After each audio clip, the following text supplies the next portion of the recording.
Hola, ¿cómo está? Les doy la bienvenida a esta nueva edición de Conexión Global de fin de semana, donde analizamos las noticias más importantes que ocurrieron alrededor del mundo en estos 7 días. Y vamos a partir en Argentina, porque la semana la iniciamos con el escándalo por la criptomoneda Libra. Javier Milei está siendo investigado por promocionar esta moneda que a los minutos se desplomó y dejó millonarias pérdidas. Darío Rifo nos cuenta más. Te lo pregunto sinceramente, ¿no sentís que cometiste un error? Ex ante no. Ex ante no, porque además yo obré de buena fe. La polémica de Javier Milei y las criptomonedas continúa. Todo comenzó la semana pasada cuando el mandatario publicó en sus redes una nueva moneda virtual que en solo horas hizo a sus compradores perder millones de dólares. El presidente argentino fue entrevistado el lunes por la cadena TN, donde aseguró que no promocionó la criptomoneda, sino que solo la difundió. Aquellos que participaron en ello, no solo que lo hicieron voluntariamente, es un problema entre privados, porque acá el Estado no juega ningún rol, digo que eso quede claro, y además lo hicieron voluntariamente. ¿Y está bien que el presidente lo promocione eso? Yo no lo promocioné, yo lo que hice, lo difundí. La justicia argentina ya anunció que investigará al mandatario por asociación ilícita, mientras que un estudio jurídico presentó una denuncia ante el Departamento de Justicia de Estados Unidos por operaciones criminales. A esto se suma la creciente posibilidad de un juicio político en su contra. Estamos ante un escándalo realmente sin precedentes que tiene como protagonista al presidente de la Nación.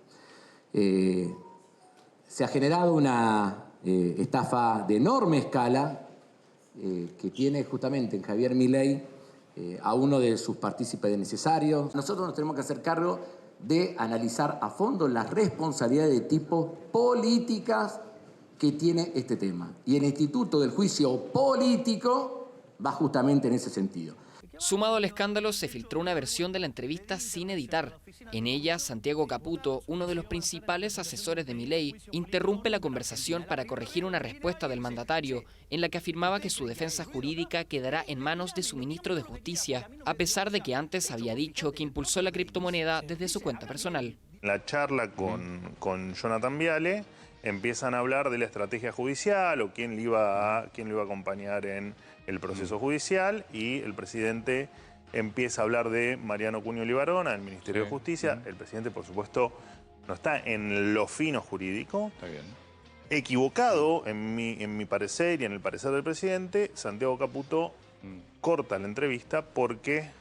Bueno, no había nada malo de lo que se había dicho. No había nada malo. Claro. Notó que eso podía prestar la confusión a alguna parte de la audiencia y decidió cortar la nota. El vocero de la Casa Rosada tuvo que salir a explicar el momento y aseguró que no habrá renuncias en el equipo de Milei. Otra de las salpicadas por el escándalo es la hermana del mandatario, Karina Milei, quien al mando de la Secretaría General de Presidencia autorizó las audiencias de Milei con las figuras detrás de las compañías vinculadas a la criptomoneda. Me parece nefasto, la verdad. La verdad que me parece, para la investidura presidencial, hacer esas cosas es un monigote más del neoliberalismo y de toda la farsa de la extrema derecha que él representa, ¿no? La verdad que quedé desconcertado, ¿no? Porque entiendo que él es muy idóneo en el tema de economía y finanzas, y que haya caído en ese tema, la verdad que es lamentable. El mandatario declaró haber dado instrucciones a la Oficina de Anticorrupción para que investigue al gobierno por conductas impropias. Mientras tanto, en la Casa Rosada se mantienen a la espera del avance de un juicio político en contra de Milei.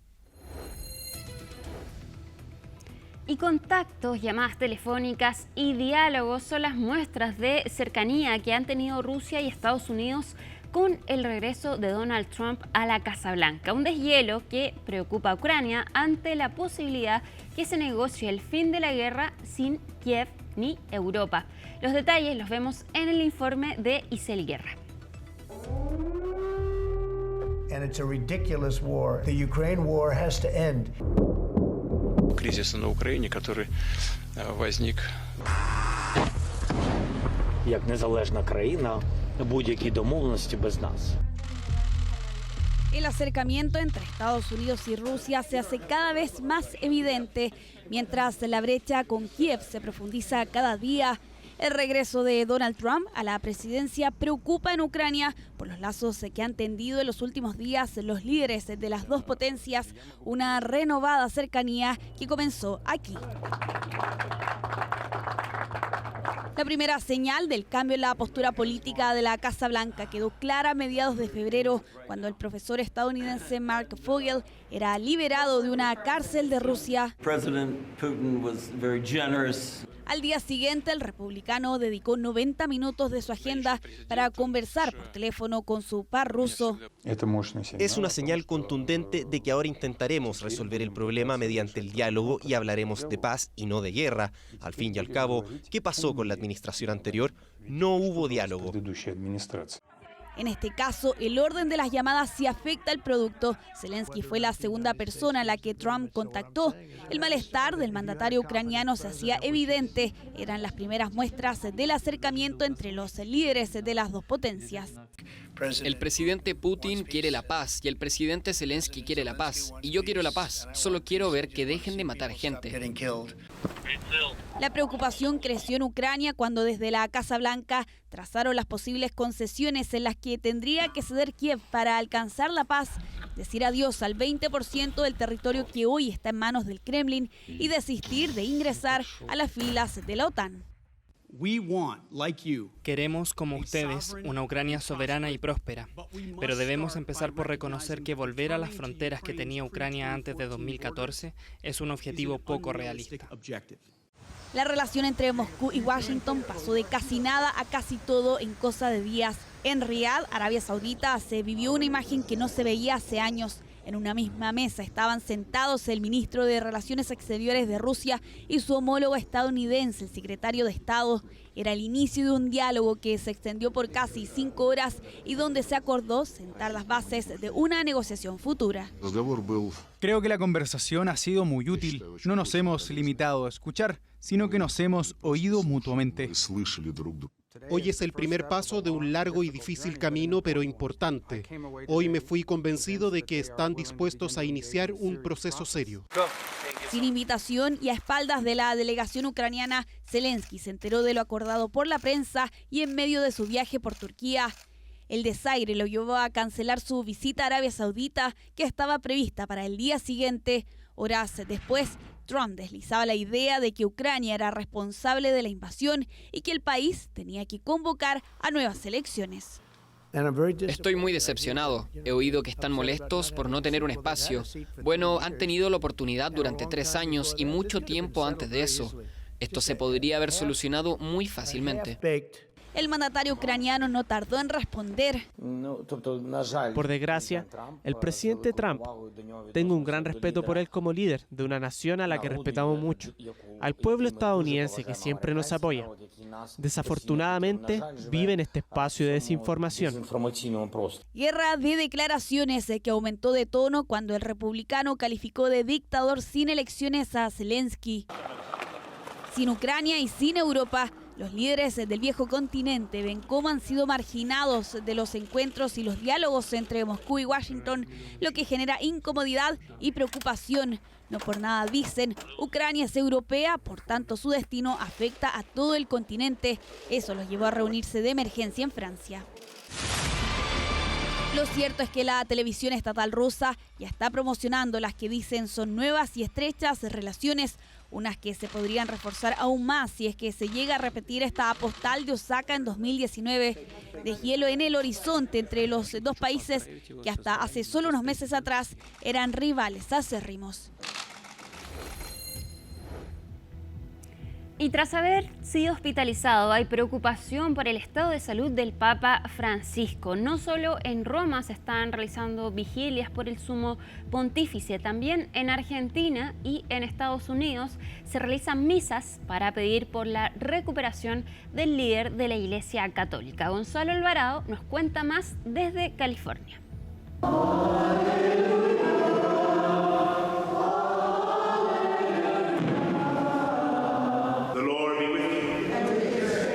Con oraciones y rezos. Así es como feligreses le brindan su apoyo al Papa Francisco en la Iglesia Católica de la Encarnación en la ciudad de Glendale, California.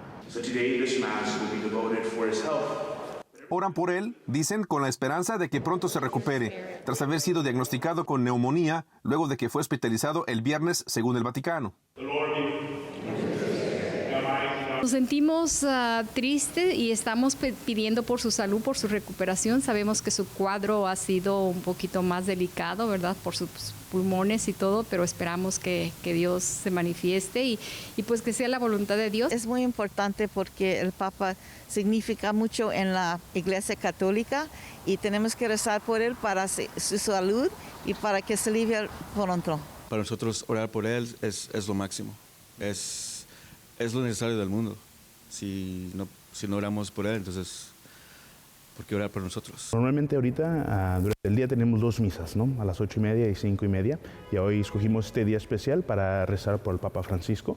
Pero normalmente en todas las iglesias siempre rezamos por los vivos y los muertos, ¿no? Ahora también tenemos eso y poniendo siempre al Padre, Papa, siempre en ese momento. El padre Ramón Jesús Reyes, sacerdote de esta parroquia, dice que llevar a cabo estas misas, además de que es su deber como representante de la Arquidiócesis de Los Ángeles, también es algo muy especial para él, después de haber conocido en persona al Sumo Pontífice en el Vaticano el año pasado. Un momento especial que lo exhibe con mucho orgullo. Padre Ramón, ¿qué es lo que tenemos aquí? ¿Qué es lo que tienes en sus manos?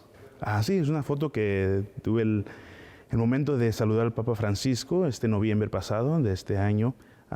De conocerlo, de platicar un poquito, de entregarle también unos regalos de nuestra parroquia y también un regalo de nuestro obispo José Gómez. Es un libro de todo su momento de aquí, más de 12 años en la diócesis.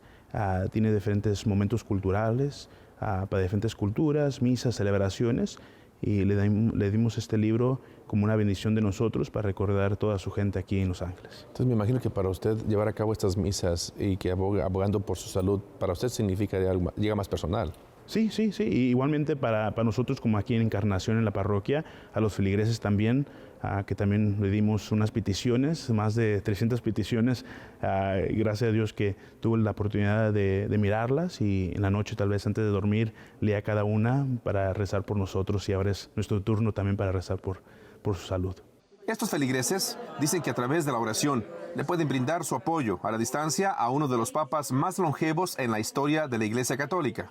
En su opinión, ¿qué tan poderosa cree usted que es la oración para abogar por la salud de un ser humano, incluyendo la del Papa? Para mí es muy importante, es la comunicación, la unión con Dios, porque Dios, todas las oraciones que hacemos y más cuando vienen del corazón, pues son escuchadas por Dios. Y las oraciones en unión son muy importantes porque es la que escucha el Señor para la sanación de todos los enfermos. Nuestro Señor Dios dice, ¿no?, que cuando hay 2 o más rezando en su nombre, Él está presente allí. Sabemos que cada uno bautizado en Cristo somos un cuerpo místico, ¿no? Cuerpo junto siempre, no importa la distancia, las millas, siempre estamos juntos. En este momento en la oración estamos a un lado, ¿no? Papá está aquí al lado de nosotros.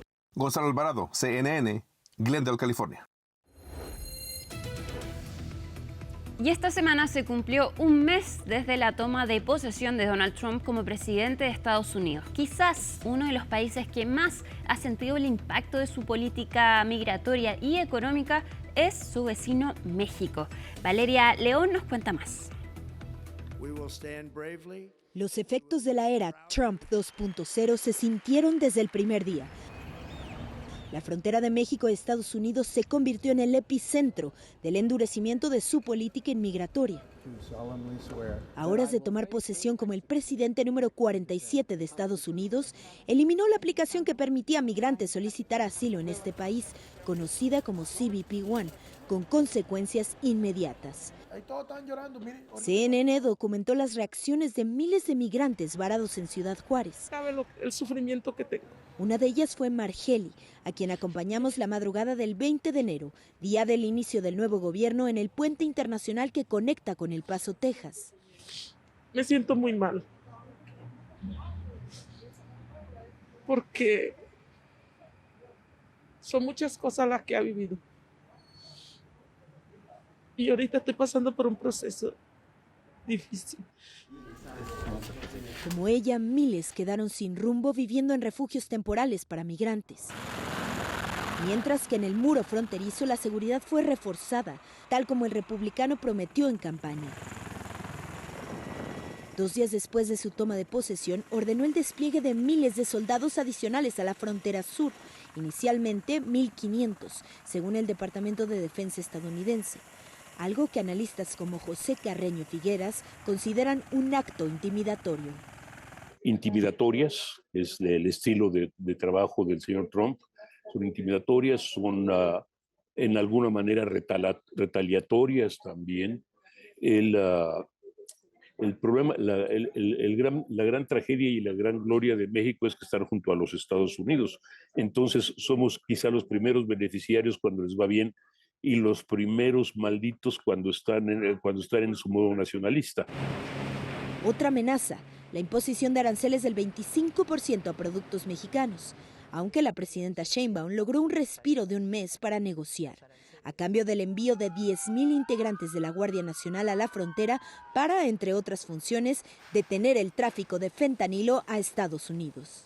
Finalmente, llegamos al acuerdo, que está en el acuerdo que se puso, de poder poner más guardias nacionales en la frontera norte para proteger la frontera y evitar el tráfico de drogas, y en particular el tráfico de fentanilo de México hacia Estados Unidos. Pero la imposición de los aranceles al acero y al aluminio de múltiples países, incluido México, no han conseguido impedirse. El 10 de febrero, Trump decretó que entrarán en vigor el próximo 12 de marzo, algo que el secretario de Economía de México considera un retroceso en la relación comercial bilateral. Dice a veces el presidente Trump, sentido común. Bueno, le tomamos la palabra, sentido común. No balazo en el pie, no destruir lo que hemos construido los últimos 40 años. Es la instrucción que tengo. México es el tercer exportador de acero a Estados Unidos, solo detrás de Canadá. En 2023, Estados Unidos importó cerca de 26 millones de toneladas de acero, de las cuales 3.8 provenían de México, según datos del International Trade Administration, un organismo del gobierno estadounidense. Los aranceles podrían generar una recesión en México, de acuerdo con la calificadora Fitch Ratings, algo que el gobierno de México busca evitar con una tregua arancelaria. Además del desplazamiento de tropas a la frontera, el cierre de la aplicación CBP One y la imposición de aranceles al aluminio y acero, en su primer mes en la Casa Blanca, el presidente Donald Trump también firmó un decreto que cambia el nombre de Golfo de México a Golfo de América, esto al menos en la aplicación Google Maps para usuarios que se encuentran en Estados Unidos. El cambio de nombre, según la orden ejecutiva firmada por Trump, es para honrar lo que denomina la grandeza estadounidense. Este y otros cambios en tan solo un mes del nuevo mandato de Trump apuntan a una nueva relación entre los vecinos y principales socios comerciales, México y Estados Unidos. Valeria León, CNN, Ciudad de México. Y una niña de 11 años se suicidó en Estados Unidos. Su mamá dice que era acusada por el estatus migratorio de su familia. Se trata de Jocelyn, cuyas imágenes fueron entregadas a CNN por su familia. Ella murió el pasado 8 de febrero y, de acuerdo a lo contado por su mamá, en su colegio se burlaban de ella y de su familia. Incluso le decían que estaba ilegalmente en el país. Compañeros de la niña dicen que en el colegio de mayoría hispana había rumores de que las autoridades de inmigración deportarían a las familias de los estudiantes. Su mamá dice que el establecimiento estaba al tanto del supuesto acoso, pero que no se lo comunicaron. La policía está realizando una investigación en torno al caso. Esta fue la declaración de su mamá. Es que a ella me la intimidaban. Me la intimidaban por la raza de sus padres, de que eran latinos, de que eran inmigrantes y que llamarían a inmigración para que se llevara a sus papás y se iba a quedar sola. Seguimos ahora en Europa, porque en España el gobierno ha propuesto reducir la jornada laboral de las actuales 40 horas semanales a 37,5. Esta iniciativa, que beneficiaría a más de 12 millones de trabajadores del sector privado, todavía debe ser aprobada por las Cortes Generales para entrar en vigor. A pesar de que su implementación se puede demorar meses, ya cuenta con la oposición de algunos sectores. Pau Mosquera nos cuenta más detalles en su informe. Han pasado ya 3 meses desde que Rafael sembró cereales en sus campos, con lo que ha llegado el momento de volver a abonar esos terrenos. Pues este año tenemos cebada, trigo y luego parte lo tenemos de leguminosas, que este año ha tocado alberjón y algo de garbanzo también. La suya es una labor que desarrolla con pasión, aunque le cuesta sus buenas horas. Pues depende un poco de la época. Hay épocas durante la cosecha, durante la cosecha de la aceituna también, que puedes estar 14, 15 horas trabajando diariamente. En España, de todos los sectores profesionales, los agricultores son los que más horas por semana dedican a su trabajo. En concreto, más de 42, según el Instituto Nacional de Estadística. Son cifras que se acumulan con horas extras y también con las jornadas especiales que hay que hacer para recoger cosechas que tienen que hacerse de forma imperante y bueno, por lo tanto no es que en el sector hagamos 42 horas y media, porque ya estamos rozando la ilegalidad, sino que se está sumando todo ese cúmulo de horas. Lo que sí es cierto es que la mayoría de los convenios que tenemos en las provincias, acordados con los sindicatos, están en torno a esas 38 horas y media, 39, 40 horas. Así pues, los empleados del sector agrícola trabajan las mismas horas que los de otros sectores, pero dadas las características propias de este rubro, no ha gustado mucho entre los empresarios la propuesta del gobierno español de reducir la jornada semanal de las actuales 40 horas hasta las 37 horas y media, una medida que el gobierno estima que impactaría sobre 12 millones de trabajadores del sector privado. Esta propuesta tiene que ver con vivir mejor, trabajar menos y ser mucho más productivos y más eficientes económicamente. Con su aplicación se reduciría la jornada en media hora por día. Esa media hora que no va a desempeñar el trabajador nos va a costar al empresario asumirla a nuestras costillas. Habría que contratar más mano de obra, porque no podemos perder las cosechas y no podemos perder los trabajos en el campo. Es difícil contratar mano de obra y encontrar mano de obra en el campo en este momento. Por lo tanto, habría que hacer mayor número de contrataciones si se puede, incrementan los costes de las explotaciones. Uno de sus reclamos es que los costes del campo ya se han disparado mucho en los últimos tiempos con el encarecimiento del combustible y otros insumos como las semillas y el fertilizante, entre otros. Por el momento, se trata solo de un anteproyecto de ley, lo que significa que todavía requiere de una aprobación final del Gobierno y de la correspondiente tramitación en las Cortes Generales. No obstante, los representantes del sector ya han empezado a entablar conversaciones con los diferentes partidos políticos para intentar introducir modificaciones. Hemos pedido un periodo transitorio amplio para poner en marcha estas medidas. No podemos hacerlo de la noche a la mañana, ni esos 6 meses que recoge el anteproyecto de ley, sino que el sector agrario tendría que darnos un periodo más amplio y una mayor flexibilidad. Una solicitud que esperan que sea atendida a tiempo con el objetivo, según dicen, de balancear la rentabilidad del campo y el bienestar de sus trabajadores. Para CNN, Pau Mosquera, Madrid. Seguimos en España porque una cabra quedó atrapada en la terraza de un 5º piso. Bomberos tuvieron que desplegar un ingenioso plan para salvar al animal. Veamos. Una cabra quedó atrapada en el alféizar de la ventana de un 5º piso en el distrito Villaverde, en Madrid, generando sorpresa entre los vecinos, quienes alertaron a los servicios de emergencia. La vivienda estaba deshabitada, lo que complicó el acceso al animal. Para rescatarla, los bomberos desplegaron un ingenioso sistema. Utilizaron un tablero espinal como puente y dejaron un rastro de comida para traerla.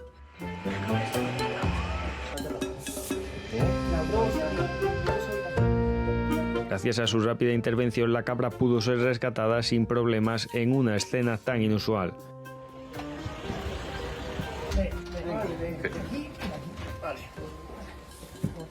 La cabra fue llevada a un centro de protección animal por el Servicio Veterinario Municipal de Urgencias.